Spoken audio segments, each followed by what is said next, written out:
तो दोस्तों हम एक ऐसी चीज़ के बारे में आज पढ़ने जा रहे हैं जो आपको सीधा इतिहास में ले जाएगी। जी हाँ, हम इतिहास की बात कर रहे हैं। इतिहास वही होता है जो बीत चुका है। जो बीत चुका है वो इतिहास है आज के टाइम में। आज आप वर्तमान में हैं, लेकिन हम इतिहास में आज बात करेंगे इतिहास की। इतिहास पढ़ रहे हैं। इतिहास में हम सबसे महत्वपूर्ण टॉपिक पढ़ रहे हैं आज, सिंधु घाटी सभ्यता। और ये सिंधु घाटी सभ्यता, ये जो टॉपिक है, इससे काफ़ी प्रश्न आते हैं परीक्षाओं में, प्रतियोगी परीक्षाओं में, कंपटीशन एग्ज़ाम्स में, जैसे पटवारी हुआ, एसएससी हुआ और रेलवे हुआ। तो ये जितने भी एग्ज़ाम होते हैं, अधिकतर में इतिहास से प्रश्न आता है और वो सिंधु घाटी सभ्यता से प्रश्न आता है। सिंधु घाटी सभ्यता आज हम पढ़ेंगे और ये कहाँ कहाँ फैली थी, कैसा इसका विकास हुआ है, हम सभी पढ़ेंगे। तो बने रहिए मेरे साथ। चलिए आगाज़ करते हैं नए सफ़र का। तो दोस्तों ये देखिए, ये है हमारा भारत, ये पाकिस्तान है और ये है अफ़गानिस्तान। देखिए दोस्तों, ये अपना कश्मीर है। यहाँ से एक नदी बहती है, कश्मीर की घाटियों से, वादियों से एक नदी बहती है, नाम है उसका सिंधु। देखिए सिंधु भैया क्या है, ये एक देशद्रोही नदी है। देशद्रोही क्यों है मैं आपको बताता हूँ। यहाँ से आएगी, इधर पाकिस्तान में चली जाएगी, मतलब इंडिया में ये शुरू होती है और पाकिस्तान में जाके मिल जाती है, और ये इधर अरब सागर में जाके मिल जाती है। इसलिए देशद्रोही नदी है। अपने देश से क्या कर रही है, द्रोह कर रही है। राजद्रोह का मुकदमा इस पर भी चलाएंगे कभी। हम बात करें सिंधु घाटी सभ्यता की। देखिए सभ्यता एक पैमाना होता है मापने का। देखिए सिंधु घाटी सभ्यता की शुरुआत कहाँ से हुई वो मैं आपको बताता हूँ। मान लीजिए ये हमारा पैमाना है, ठीक है, ये 0 है। यहाँ से ऊपर का टाइम और नीचे का टाइम हम सभी देखेंगे। ये देखिए ईसा का जन्म हुआ, ईसा के टाइम से ही हम मानते हैं टाइम को, वक्त को, समय को। ईसा से पहले जो बीत चुका वो था ईसा पूर्व, उसे बोलते हैं ईसा पूर्व। ईसा के बाद यानी हम जिसमें हैं वो है ईसवी, इसे बोलते हैं, ठीक है। अब ये जो सिंधु घाटी सभ्यता थी, इसकी उत्पत्ति बताते हैं 2500 ईसा पूर्व से करीब 1750, यहाँ मान लेते हैं 1750 ईसा पूर्व, ठीक है। ये टाइम तो हो गया है अभी। 2500 ईसा पूर्व से 1750 ईसा पूर्व इसका टाइम मानते हैं सिंधु घाटी सभ्यता का। देखिए हमें इसका सिंधु घाटी सभ्यता का पता कैसे चला, ये हम बताते हैं। तो आपको औपनिवेश काल में ले चलते हैं, यानी वो वक्त जब भारत पर, हिंदुस्तान पर अंग्रेज़ों की हुकूमत थी, अंग्रेज़ों का राज था। तो देखिए दोस्तों हुआ क्या उस टाइम।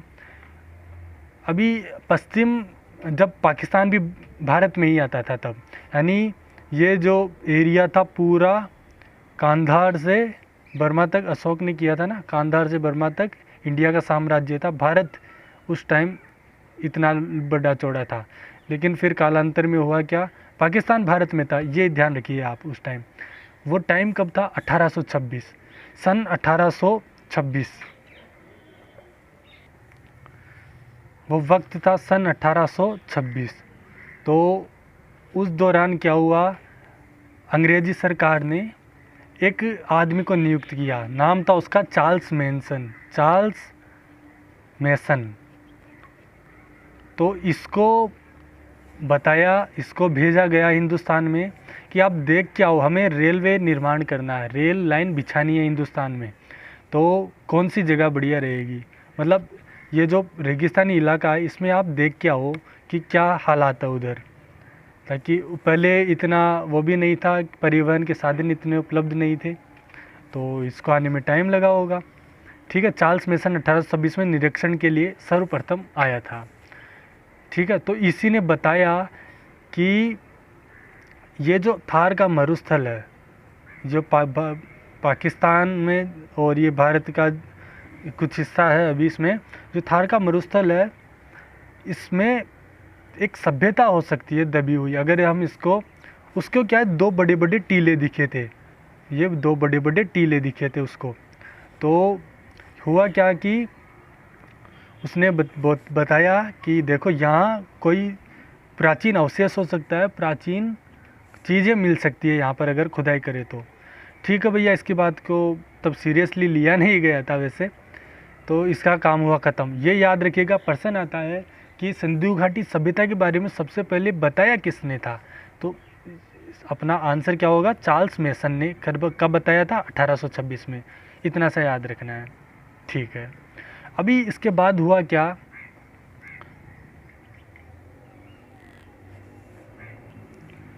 अब इसके बाद हुआ क्या, वक्त आया सन 1856, सन 1856 आया। 56 में क्या हुआ, भारत में रेल लाइन बिछाने का काम शुरू हो गया था। 1853 में रेल चल गई थी ना भारत में, पता होगा आपको। लॉर्ड डलहौजी के टाइम में रेल चल गई थी अपने इंडिया में, अपने भारत में, अपने हिंदुस्तान में, ठीक है। तो 1856 का वो वक्त था। 2 अंग्रेज अधिकारियों को भेजा गया कि हमको रेल लाइन बिछानी है। कहाँ से, लाहौर से कराची तक। क्या था ये, लाहौर से कराची तक हमको रेल लाइन बिछानी है भैया। चलो भैया, अच्छी बात है, बिछा लेते हैं। तो देखिए होता क्या है, ये जब खुदाई करते हैं तो देखिए, अब रेल लाइन का क्या है, रेल लाइन के लिए पटरियाँ होनी चाहिए ऐसे, है ना। अभी बीच में से आपको मान लीजिए पहाड़ आ गए, 2 टीले 3-4 ऐसे आ गए, तो आप क्या कीजिएगा, अब इसके ऊपर से ऐसे बगल में से तो ऐसे तो नहीं लेके जाएगी ना, रेल लाइन को ऐसे नहीं ले जा सकते, ये तो सीधी चलेगी, है ना। इसके लिए क्या करना होगा, इन टीलों को कम करना होगा, यानी यहाँ पर जो मिट्टी जमी है उसको हटाना पड़ेगा भैया। यही हो सकता है विकल्प। तो उनके पास विकल्प क्या था कि इन टीलों को हटाएंगे तब जाके हमारी रेल लाइन बिछेगी। लाहौर से कराची तक रेल लाइन बिछानी थी, सामने इनके 2 टीले आ गए, रेत के बड़े बड़े टीले आ गए। तो इन्होंने बोला मज़दूरों को, भाई हटाओ मिट्टी, और देख क्या रहे हो, है ना, हरामखोर। इंडिया के ही थे काम करने वाले भी, क्या करते बेचारे, गुलाम था देश। तो भैया इन टीलों को हटाया गया, खोदते गए भैया। 1856 ईस्वी की बात है। 2 अंग्रेज अधिकारी थे, नाम क्या था उनका, नाम मैं बता देता हूँ आपको। उनका नाम था, दोनों भाई लगते हैं शायद, विलियम बर्टन और दूसरा था जॉन बर्टन। दोनों भाई होंगे, और तो क्या होगा, बर्टन। मैं आपको नोट्स लिखवा दूंगा अभी आखिरी में, पहले आप समझ लीजिए, ठीक है। विलियम बर्टन और जॉन बर्टन 2 भाई थे, इनको भेजा गया था 1856 में रेल लाइन के निर्माण के लिए कि हमको लाहौर से कराची तक रेल बनवानी है, रेल चलानी है। तो आप ज़मीन देखिए, खुदाई करिए, रेल लाइन बिछवाइए। तो इनके सामने आए 2 टीलों को खोदा गया। तो भैया देखिए होता क्या है, टीलों को खोद दिया है अभी इन्होंने, तो भैया उसमें से इनको मिलते हैं प्राचीन अवशेष। क्या क्या मिलते हैं भैया, देखिए। तो भैया इनको मिलते हैं प्राचीन अवशेष में इनको क्या मिली, ईंटें, ठीक है, ईंटें मिलती हैं इनको उस टीले को हटाने पर। तो भैया इन्होंने कहा खुदवाई रोक दीजिए भैया, क्योंकि अभी जो ये मैटर है ये भैया बहुत ही बड़ा मैटर है, क्योंकि ज़मीन से ईंटें मिलना छोटी बात नहीं है। यहाँ कुछ था पहले जो अभी वर्तमान में इतिहास बन के रह गया है। तो इन्होंने कहा काम रोक दीजिए भैया, ठीक है, और अभी हम इसकी खुदाई करेंगे, इस जगह की हम खुदाई करेंगे और देखेंगे कि क्या क्या दबा हो सकता है नीचे। देखिए अब होता क्या है, जैसे आपने सुना होगा अभी कुछ दिन पहले ही, 3-4 दिन पहले उत्तराखंड में वो ग्लेशियर पिघल गया, ग्लेशियर टूट गया, जो भी कहें उसे, वो हो गया। तो भैया कितना पानी बहा होगा, पहाड़ से बहा होगा, करीब 100-150 लोग भी मरे हैं उसमें, बताया जा रहा है काफ़ी नुकसान हुआ है, और घर मकान टूट गए, सब टूट गए। तो भैया देखिए अब होता क्या है ऐसा में, अभी ऐसा बाढ़ आया है तो मकान टूटे हैं, जैसे बिल्डिंगें भी टूटी है, बड़ी बड़ी ऊंची, मंदिर भी टूटे हैं अभी, और क्या क्या 100-200 लोग भी मरे हैं। तो ऐसा ही कुछ हुआ होगा तब हड़प्पा, ये जो टीला था इसमें हड़प्पा सभ्यता थी, इस जगह पर हड़प्पा नामक स्थान था, तो इसको हड़प्पा सभ्यता भी कहते हैं। तो देखिए भैया, जैसे उत्तराखंड में बाढ़ आई है, अभी ग्लेशियर टूटा है, तो अभी देखिए ऐसे अभी 1000-5000 साल बाद क्या होगा, नए लोग आएंगे, हम तो मर ही जाएंगे कब, है ना। नए लोग आएंगे तो वो अभी उनको मिलेंगे कुछ ऐसा मंदिर का अवशेष मिल गया, तो वो समझेंगे कि देखो भैया यहाँ तो ये लोग ऐसी मूर्ति की पूजा करते थे, ये मंदिर है, ऐसा कुछ है। तो उन्हें वो बोलेंगे कि धार्मिक आदमी थे, वो हमको क्या बोलेंगे कि जो मरे हैं वो धार्मिक आदमी थे। अभी और क्या क्या अंदाज़ा लगा पाएंगे वो, कि जैसे बांध बन रहा था, वो बांध से ही तो फिर वो बांध टूटा था ना, पानी आया था, तो भैया बोलेंगे कि ये मज़दूर आदमी थे, क्योंकि सब मज़दूर काम कर रहे थे बांध पर, तो बोले कि ये मज़दूरी करते थे, यानी ये जो थे काम करते थे, आदमी काम करते थे यहाँ पर। तो उनके पास भी कोई पद्धति होगी जो बताएगी कि कितने हज़ार वर्ष पहले ये बात है। तो ऐसा ही कुछ होता है यहाँ पर, हमको मिलता है ये हड़प्पा नामक स्थान, ठीक है। ये टीला को हटा देते हैं, तो ये बोलते हैं कि खुदाई करते हैं। चलिए अच्छी बात है, खुदाई की है। तो भैया इन्होंने खुदाई शुरू की। खुदाई में क्या मिला इनको, देखो भैया क्या मिलता है खुदाई में। खुदाई में इनको मिला कांसा और तांबा, ये 2 धातु मिली। एक चीज़ गांठ मान लीजिए कि लोहा इनको नहीं मिला है। हमको जो सिंधु घाटी सभ्यता उसमें लोहा का कहीं जिक्र नहीं है, कहीं पर भी नाम नहीं है लोहे का, यानी हमको मिला है कांसा और तांबा। तो कांसा ज़्यादा मात्रा में मिला, तो इसको हम बोलते हैं कांस्य युगीन सभ्यता भी बोलते हैं इसको, कांस्य युगीन सभ्यता, ठीक है। ये मैं आपको नोट्स लिखवाऊंगा अभी थोड़ी देर में, उसमें बताएंगे आपको, ठीक है। इसका क्या नाम हो गया, ये कांस्य युगीन सभ्यता। चलो भैया अच्छी बात है। फिर क्या है कि देखिए अभी हड़प्पा और मोहनजोदड़ो, है ना, मोहनजोदड़ो भी दूसरा टीला खोदा तो वो मोहनजोदड़ो था। तो हड़प्पा और मोहनजोदड़ो ये 2 जगह खोजी गई थी, ठीक है। तो अभी इसमें क्या होता है, देखिए कितनी उन्नत सभ्यता थी ये। यहाँ पर आपको देखेंगे ऐसा नगर बसे हुए हैं, जैसे मैं आपको बताऊं, ये समानांतर हैं, ये देखिए ऐसा है, ये लीजिए, ये रोड है बड़ा चौड़ा, ये भी चौड़ा रोड है, एकदम ऐसा बिल्कुल सीधी सीधी लाइन में, ये थोड़ा पेन से ऐसा बन गया है, आप समझ लीजिए। देखिए बिल्कुल चौराहा टाइप में बन गया है, एकदम परफेक्ट चौराहा।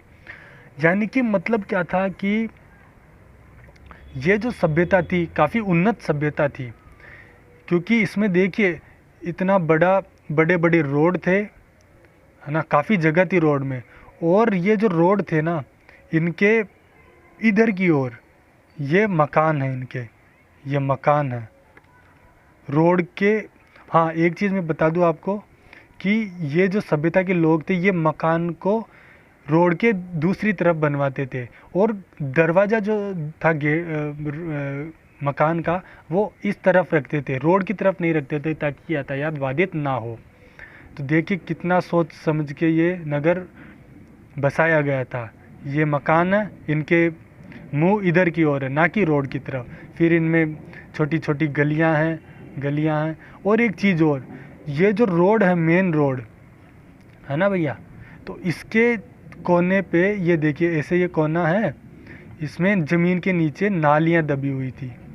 ये नालियाँ दबी हुई नहीं थी अक्सर, ये ज़मीन के नीचे नालियाँ बनाते थे ताकि सीवरेज अच्छा हो, मतलब गंदगी ना हो, बदबू ना आए। भैया इतनी उन्नत सभ्यता थी, और ऐसे हर जगह यही था। आपने मोहनजोदड़ो मूवी देखी होगी, उसमें भी यही सीन दिखाया गया है, आप देखिएगा ज़रूर, ठीक है।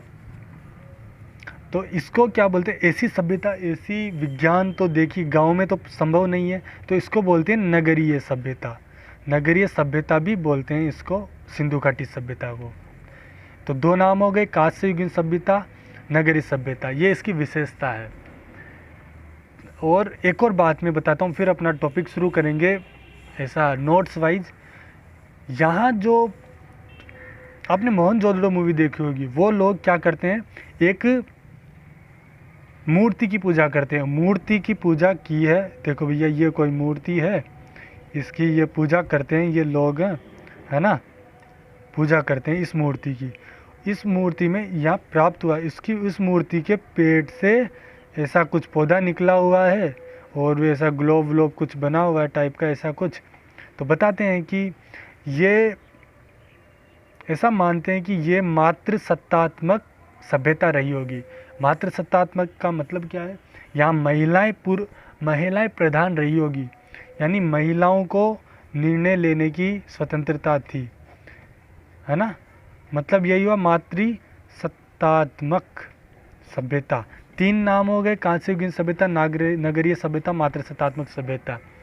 तो इसका विस्तृत में बताऊंगा आपको थोड़ी देर बाद, ठीक है। अभी ये सब हम नोट्स टाइप में लिखते हैं, ठीक है, ये सब कुछ हम नोट्स टाइप में लिखेंगे ताकि आप स्क्रीनशॉट ले लीजिएगा फिर इनका, ठीक है। अब शुरू करते हैं। तो भैया जैसा कि आप देख सकते हैं मैंने लिखा है सिंधु घाटी सभ्यता, और इसका ये जो कार्यकाल क्या बोलते हैं, समय अवधि लिखी है 2500 ईसा पूर्व से 1750 ईसा पूर्व। कहीं जगह आपको मिल जाएगा ये 2350 ईसा पूर्व से 1750 ईसा पूर्व, या ऐसा कुछ मिल जाएगा। तो ये गणना कैसे करते हैं, कार्बन 14 C14, यानी ये होती है कार्बन डेंटिंग, ये जो विज्ञान की विधि है, इससे कार्यकाल इसके समय का पता चलता है। तो अगर आपको ऑप्शन में मिले 2350 से 1750, 2300 ईसा पूर्व से 1750 ईसा पूर्व, 2500 ईसा पूर्व से 1750, तो आप ये कीजिएगा 2500 ईसा पूर्व से 1700 ईसा पूर्व, 1750 ईसा पूर्व, ठीक है। अगली लाइन मैंने लिखी है सिंधु घाटी सभ्यता पर सर्वप्रथम प्रकाश 1826 में, इस 1826 ईस्वी में चार्ल्स मेसन ने डाला था। ये भैया देखिए, खोजा किसने, चार्ल्स मेसन ने। खोजा किसने, चार्ल्स मेसन ने बताया। हाँ, सिंधु घाटी सभ्यता के बारे में सबसे पहले किसने बताया, चार्ल्स मेसन ने बताया। कब बताया, 1826 में। सिंधु घाटी सभ्यता पर सर्वप्रथम प्रकाश किसने डाला, चार्ल्स मेसन ने। कब डाला, 1826 में। तो ये 2 प्रकार के प्रश्न यहाँ पूछे जा सकते हैं और पूछते भी हैं। चलिए अगली बात करते हैं। तो भैया आते हैं अगली बात पर। कौन सी बात, अगली बात मैंने लिखा है 1856 ईस्वी में लाहौर से कराची तक रेलवे लाइन निर्माण के समय हड़प्पा नामक स्थल से ईंटें दबे हुए होने की जानकारी 2 अंग्रेज अधिकारी विलियम बर्टन व जॉन बर्टन ने दी। अच्छी बात है, यही मैंने बताया कि लाहौर से कराची तक रेलवे लाइन का निर्माण हो रहा था 1856 में। तो 2 अंग्रेज अधिकारी थे विलियम बर्टन और जॉन बर्टन, उनके सामने 2 मिट्टी के टीले आए। पहला मिट्टी का टीला उन्होंने हटाया तो उस जगह से कुछ प्राप्त हुआ, उन्होंने इस टीले का नाम दिया हड़प्पा। इस जगह को नाम दिया उन्होंने हड़प्पा, और हड़प्पा से मिला क्या हमको, ईंटें दबी हुई थी भैया वहाँ पर खुदाई करते टाइम, तो उन्होंने खुदाई रोक दी थी फिर, जैसा कि आपको पता है। तो भैया अगली बात करते हैं, आप लिख लीजिएगा साथ के साथ या फिर बाद में एक साथ लिख लीजिएगा, मैं दिखा दूंगा आपको ये पूरा, ठीक है। देखिए भैया अब मैंने क्या लिखा, सिंधु घाटी सभ्यता के विभिन्न नाम। अब इसको अलग अलग नामों से जानते हैं। कौन कौन से नामों से, पहला सिंधु सभ्यता, दूसरा हड़प्पा सभ्यता, तीसरा सिंधु सरस्वती सभ्यता। इनके पीछे का रहस्य मैं आपको बताता हूँ। सिंधु सभ्यता क्यों बोलते हैं इस सिंधु घाटी सभ्यता को, क्योंकि प्रारंभ में अधिकांश स्थान थे जो सिंधु नदी पर स्थित थे। यानी कि मैं आपको बताना चाहता हूँ, पिछले पेज पर लौट के ले जाना चाहता हूँ। ये जो सिंधु घाटी सभ्यता है ये पाकिस्तान, अफ़गानिस्तान और भारत 3 देशों में फैली हुई है। 3 देशों में फैली हुई है, ये है ना विस्तार है इसका। तो क्या था कि ये सिंधु नदी है, इसके इर्द गिर्द ये नगर बसे थे। अब तक करीब 450 नगर हमने खोज लिए हैं सिंधु घाटी सभ्यता के। तो देखिए दोस्तों, हुआ क्या था कि हमने जो नगर खोजे वो प्रारंभ में अधिकतर नगर जो थे वो सिंधु नदी के किनारे स्थित थे, तो इसको नाम दे दिया गया सिंधु सभ्यता, ठीक है। अगली चीज़ हड़प्पा सभ्यता।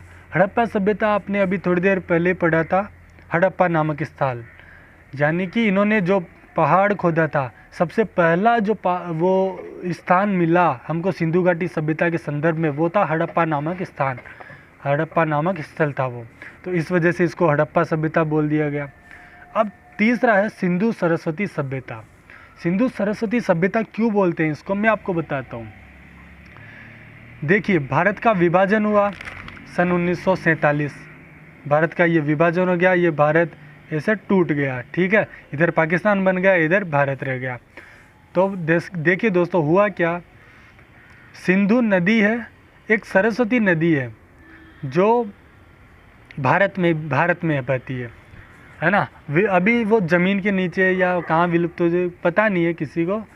तो हुआ क्या कि जब आधुनिक भारत में, यानी पाकिस्तान अलग हो गया, तो आधुनिक भारत में जो नगर खोजे गए, भारत में अधिकतर नगर इसके भारत में अधिकतर नगर हैं सिंधु घाटी सभ्यता के। तो इसको बोल दिया गया, जो सरस्वती नदी के किनारे स्थित थे, भारत में जो नगर थे सरस्वती नदी के किनारे स्थित थे आधुनिक भारत में, तो इसको नाम दे दिया गया सिंधु सरस्वती सभ्यता। तो वर्तमान में अगर कोई पूछे आपको कि सिंधु घाटी सभ्यता का वर्तमान में आधुनिक युग में उचित नाम, सबसे उपयुक्त नाम क्या है, तो आपका आंसर होगा सिंधु सरस्वती सभ्यता। ठीक है दोस्तों। तो दोस्तों देखिए, अब क्या है, अब धीरे धीरे हम इसकी विशेषता पढ़ते हैं, सिंधु घाटी सभ्यता की विशेषताएं। पहली विशेषता जो सबसे इम्पोर्टेंट है, कांस्य युगीन सभ्यता।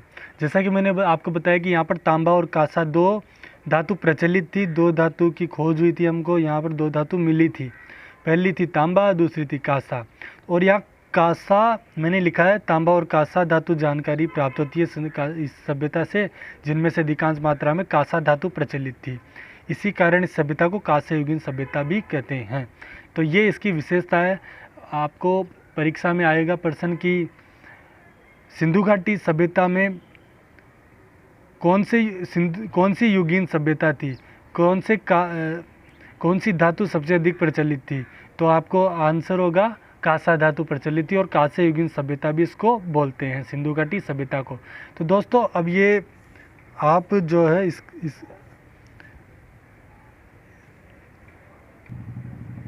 देखिए, अभी मैंने क्या लिखा, नगरीय सभ्यता। इसकी दूसरी विशेषता क्या थी सिंधु घाटी सभ्यता की, नगरीय सभ्यता। जैसा कि मैंने बताया कि यहाँ पर सड़कें काफ़ी चौड़ी थी, नालियाँ ज़मीन के नीचे थी, जो दरवाजे, घर के दरवाजे थे तो वो सड़क की तरफ नहीं खुलते थे, और भी काफ़ी व्यवस्था अच्छी थी यहाँ पर। तो इस कारण इसको नगरीय सभ्यता कहते हैं। ग्रामीण सभ्यता नहीं थी, ये नगरीय सभ्यता थी। इसके बारे में आगे आपको और बताऊँगा पूरा डिटेल से। आखिरी मैंने लिखा मातृ सत्तात्मक सभ्यता। जैसा कि मैंने बताया कि इसमें परिवार का मुखिया माँ हुआ करती थी, और देवी की मूर्ति भी मिली है। तो हम मान सकते हैं कि यहाँ पर महिला जो थी वो प्रधान थी, यानी मातृ सत्तात्मक सभ्यता रही होगी ये सिंधु घाटी सभ्यता। तो ये थी इसकी विशेषता, और ये है सिंधु घाटी सभ्यता भैया। अब आप इसका स्क्रीनशॉट ले लीजिए, मैं आपको दिखा देता हूँ। ये स्क्रीनशॉट, ये विभिन्न नाम हो गए इनके, और ये सिंधु घाटी सभ्यता की विशेषताएं। ये आप स्क्रीनशॉट ले लीजिए, हम और आगे आपको बताते हैं। दोस्तों ये देखिए, अब हम बात करेंगे सिंधु घाटी सभ्यता के विस्तार की। सिंधु घाटी सभ्यता, जैसे हम बताया कि 3 देशों में ये फैली हुई है सभ्यता, भारत, पाकिस्तान और अफ़गानिस्तान। ठीक है। सिंधु घाटी सभ्यता का विस्तार 13 लाख वर्ग किलोमीटर, यानी कि इसको राउंड फिगर में हम बोलते हैं 13 लाख वर्ग किलोमीटर, और ये इसमें फैली हुई है ये सभ्यता। और अगर इसको एग्जैक्ट हम वैल्यू देखें, एग्जैक्ट जो डाटा देखें, तो वो है इसका 12,99,600 किलोमीटर, यानी इतनी बड़ी ये सभ्यता है, इतनी बड़े क्षेत्र में ये फैली हुई है। आपको अगर ऑप्शन में आए सिंधु घाटी सभ्यता का विस्तार कितना है, तो अगर ऑप्शन में आए 13 लाख वर्ग किलोमीटर, तो आप 13 लाख कीजिए, और अगर ऑप्शन में आए 12,99,600 किलोमीटर तो ये 12,99,600 किलोमीटर आप आंसर टिक कीजिए। ठीक है, अब देखिए विस्तार में हम आपको बताएंगे ये कहाँ से फैला हुआ है। हम ये एक नक्शा बना लेते हैं छोटा सा, उत्तर दक्षिण पूर्व पश्चिम सबका पता होगा दिशाओं का। ठीक है, अभी उत्तर में सबसे उत्तर में एक जगह है मांडा। मांडा कहाँ पर है? लद्दाख में। लद्दाख दोस्तों ध्यान रखिए, अभी लद्दाख केंद्र शासित प्रदेश बन चुका है। तो प्रश्न आ सकता है कि सिंधु घाटी सभ्यता का सबसे उत्तर में उत्तरी भाग कौन से केंद्र शासित प्रदेश में है? तो आपका आंसर होगा लद्दाख में। लद्दाख में कौन सी जगह? मांडा। अगर ऑप्शन में आए तो मांडा लद्दाख में। और कौन सी नदी किनारे? चिनाब नदी किनारे। यानी सिंधु घाटी सभ्यता का सबसे उत्तर में विस्तार कहाँ पर है? मांडा नामक स्थान पर है, लद्दाख में है और चिनाब नदी के किनारे है। दोस्तों देखिए अभी भारत में 28 राज्य हैं, 29 थे पहले, अब 28 हो गए हैं। ठीक है, ये याद रखिएगा। लद्दाख भी केंद्र शासित प्रदेश बन गया है अभी, तो पूछ सकता है वो केंद्र शासित प्रदेश के बारे में भी। चिनाब नदी किनारे मांडा नामक स्थान लद्दाख में है, सबसे उत्तरी भाग। अब हम बात करते हैं दक्षिण की। सिंधु घाटी सभ्यता का दक्षिणतम भाग कौन सा है? ये है भैया देमाबाद, इस जगह का नाम है। ये महाराष्ट्र में है, यानी अपने मुंबई में है, महाराष्ट्र राज्य में है। कौन सी नदी के किनारे? प्रवरा नदी के किनारे है। और ये प्रवरा नदी भैया देखिए गोदावरी नदी की सहायक नदी है ये प्रवरा। अगर ऑप्शन में आ जाए प्रवरा नदी तो आप प्रवरा नदी कीजिए, और ऑप्शन में आ जाए गोदावरी तो गोदावरी कीजिए। ठीक है, यानी कि सिंधु घाटी सभ्यता का दक्षिणतम भाग देमाबाद में है जो महाराष्ट्र में है, और ये प्रवरा नदी के किनारे है। और प्रवरा नदी किसकी सहायक नदी है? गोदावरी की। ठीक है, उत्तर से दक्षिण तक अगर हम इसको देखें तो ये 1400 किलोमीटर की दूरी है। यानी लद्दाख से हम बात करें देमाबाद की तो ये 1400 किलोमीटर की दूरी है। ठीक है, लंबाई है। अब हम इसकी पूर्व के भाग की बात करते हैं। पूर्व का भाग कहाँ से? आलमगीरपुर। आलमगीरपुर, और ये आलमगीरपुर कहाँ पर है? अपने यूपी में। ये देख लीजिए भैया कितनी दूर तक फैली हुई है, अपने उत्तर प्रदेश तक फैली हुई है ये। और ये कौन सी नदी के किनारे है? हिंडन नदी। हिंडन नदी, ये नाम आपको याद रखने हैं, प्रश्न इन्हीं में से आएगा और कंफर्म आएगा, इतना बता देता हूँ मैं आपको।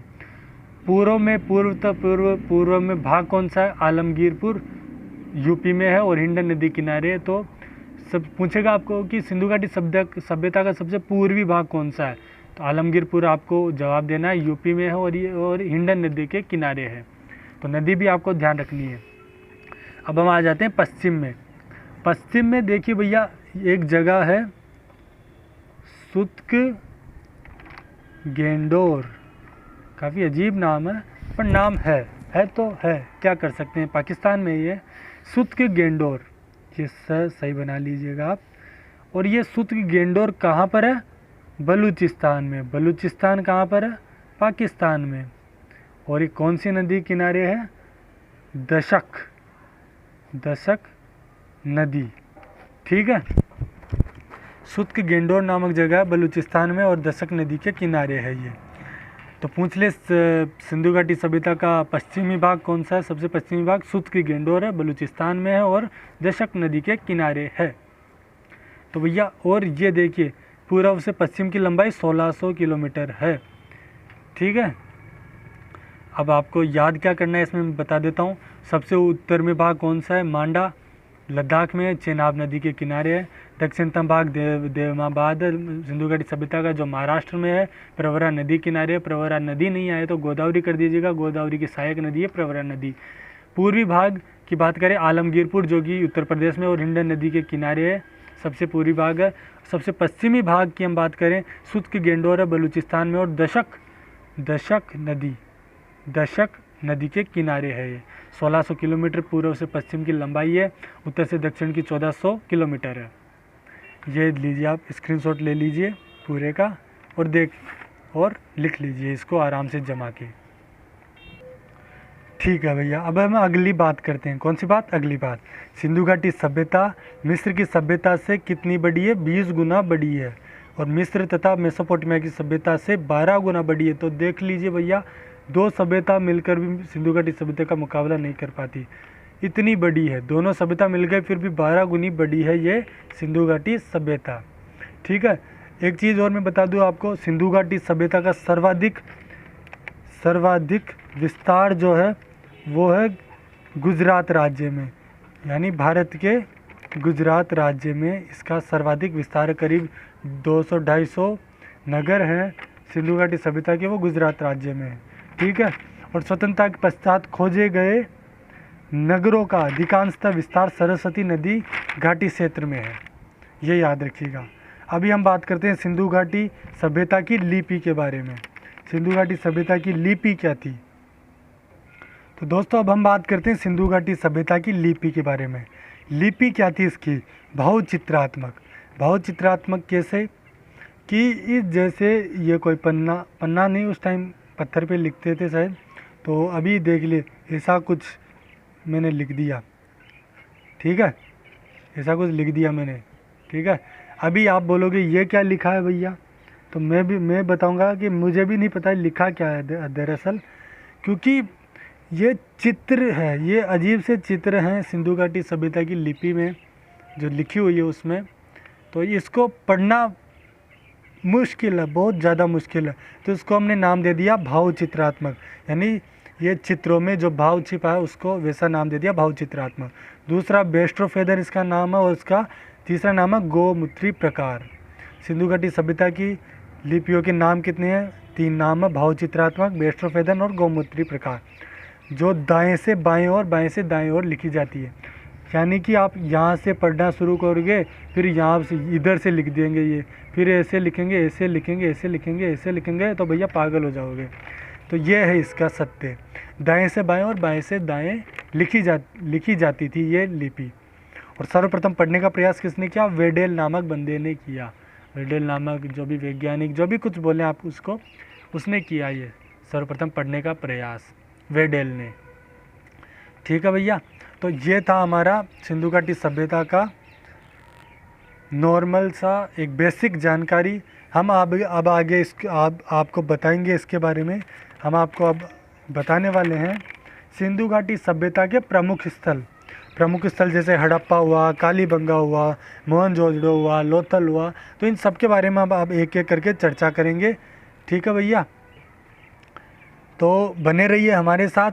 हम ये बेसिक जानकारी का पहला वीडियो डाल रहे हैं, रेस्पॉन्स अच्छा हुआ तो आपको अगला वीडियो भी मिलेगा, और इंशाअल्लाह ज़रूर मिलेगा। तब तक के लिए साथ बने रहिए और सपोर्ट करते रहिए। सब्सक्राइब के लिए मैं नहीं बोलने वाला, क्योंकि आप खुद समझदार हो। ठीक है, बस मुझे कुछ नहीं, वो लाल बटन दब जाना चाहिए बस। ठीक है, तो भैया विदा लेता हूँ आपसे, और पढ़ते रहिए पटवारी, एसएससी, रेलवे और ये सभी जो एग्ज़ाम आने वाले हैं अभी, है ना, एमटीएस के, इनके सभी में काम आएगी भैया सिंधु घाटी सभ्यता। इतिहास आपके काम आएगा।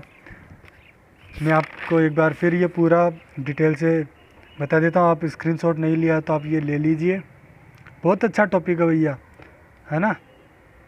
छोड़िएगा मत, मिस मत करिएगा, जल्दी वीडियो आएगा आपका दूसरा। तब तक के लिए खुश रहिए, आबाद रहिए और बने रहिए हमारे साथ। चलता हूँ मैं, शुक्रिया।